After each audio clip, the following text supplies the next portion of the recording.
हाय, मैं राहुल सर।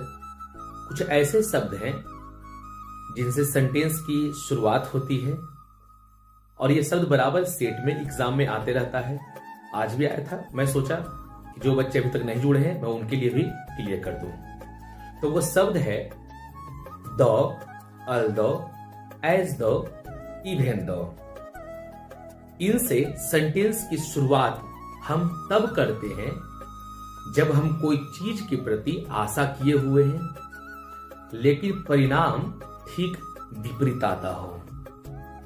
तो उस अवस्था में दो, अल दो, एज दो या इवेन दो से वाक्य की हम शुरुआत करते हैं। लेकिन ध्यान रहे, इन चारों शब्द में से किसी से भी हम वाक्य की शुरुआत करेंगे तो इनके तुरंत बाद एक सेंटेंस आना चाहिए। मतलब सब्जेक्ट, वर्ब, ऑब्जेक्ट, एक सेंटेंस आना चाहिए।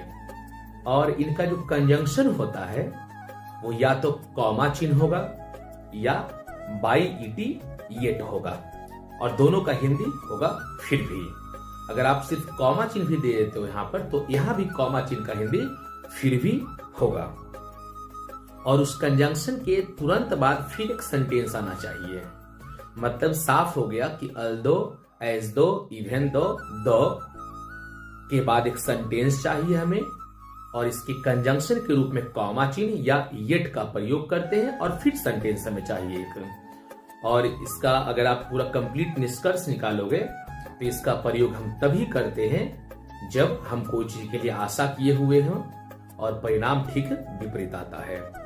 लेकिन इन्हीं शब्दों के बदले हम इन स्पाइट ऑफ या डिस्पाइट का भी हम प्रयोग करते हैं, और ये दोनों शब्द भी बताता है कि जब हम कोई चीज के लिए आशा किए हुए हैं और परिणाम ठीक विपरीत आए तो भी हम इन दोनों शब्दों का प्रयोग करते हैं।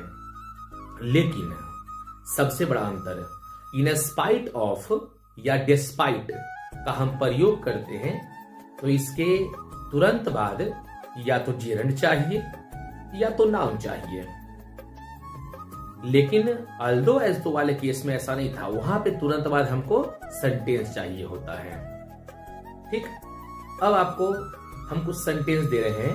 एक सेंटेंस सबसे पहले देखिए आप अल्दो से, आपके स्क्रीन पे है। कहता है although India is developing rapidly, comma poverty still remains a challenge. कहता हालांकि भारत तेजी से विकास कर रहा है फिर भी गरीबी जो है अभी तक चुनौती बनी हुई है।